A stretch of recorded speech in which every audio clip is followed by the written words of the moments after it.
Hi friends, Assalamu alaikum. Welcome to Ajji's Kitchen. இன்னைக்கு நம்ம என்ன பார்க்க போறோம்னா பன்னீர் ரெசிபி. ஷாஹி பன்னீர் எப்படி செய்யறதுன்னு பார்க்க போறோம். இதுக்கு ஒரு தாபா ஸ்டைல்ல நம்ம செய்ய போறோம்.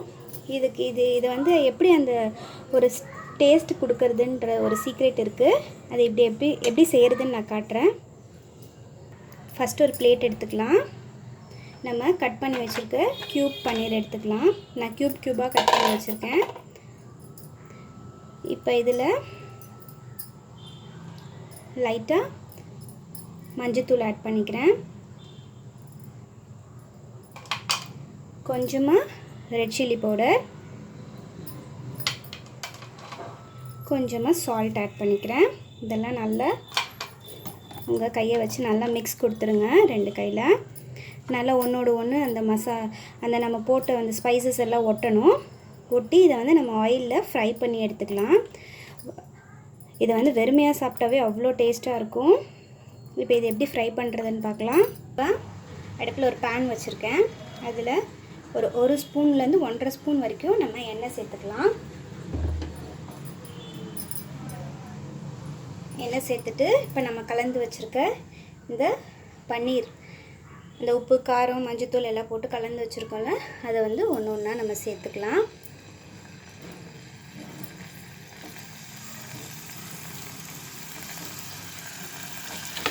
ஒன்று ஒட்டாமல் உடையாமல் பார்த்துக்கோங்க.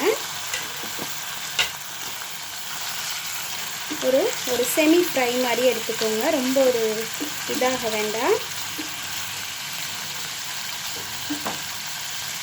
இப்போ இது நல்லா குக் ஆகி ரோஸ்ட் ஆகிடுச்சு. இப்போ இதை நம்ம வந்து ஒரு பிளேட்டுக்கு ட்ரான்ஸ்ஃபர் பண்ணிடலாம்.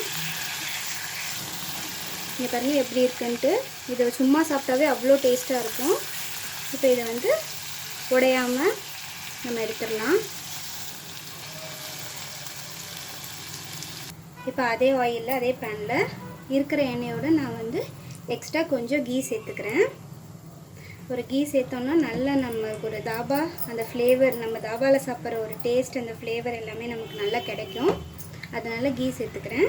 உங்களுக்கு தேவையில்லைன்னா நீங்கள் ஆயிலில் எல்லாமே செஞ்சுக்கலாம். இப்போ ஆயிலும் கீயும் நல்லா ஹீட் ஆகிடுச்சு. இந்த ஸ்டேஜில் நான் வந்து ஒரு 1/2 ஸ்பூன் ஜீரா எடுத்திருக்கேன். அடுத்து ஒரு 4 ஏலக்காய் எடுத்திருக்கேன். 3 கிராம்பு எடுத்திருக்கேன். ஒரு பட்டை எடுத்திருக்கேன். இதெல்லாம் நல்லா ரோஸ்ட் ஆகட்டும். இந்த ஆயிலோடு செய்யுங்க. இது வந்து வேஸ்ட் பண்ண வேண்டாம். நான் எதுவும் வேஸ்ட் பண்ண மாட்டேன். இது நல்லா ரோஸ்ட் ஆகிட்ட பிறகு ஒரு 5 காஞ்ச மிளகாய் எடுத்துருக்கேன். அதையும் போட்டுடலாம்.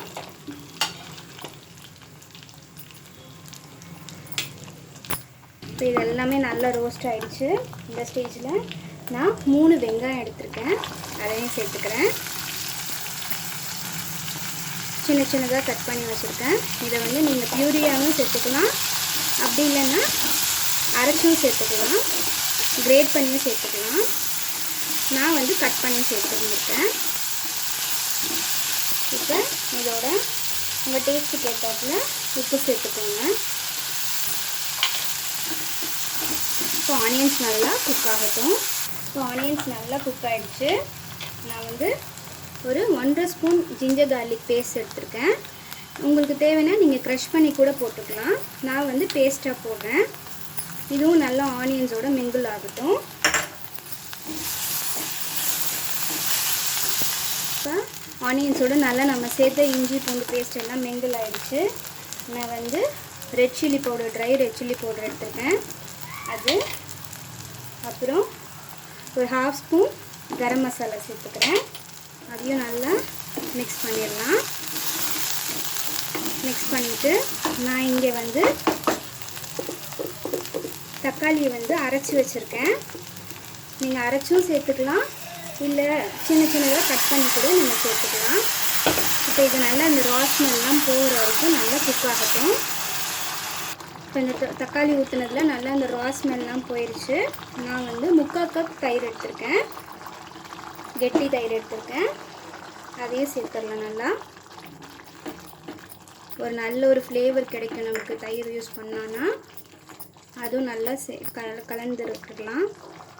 இப்போ நம்ம சேர்த்த இன்க்ரீடியன்ஸ் எல்லாம் நல்லா குக் ஆகி இந்த ஆயிலெலாம் நல்லா பிரிய ஆரம்பிச்சிருச்சு.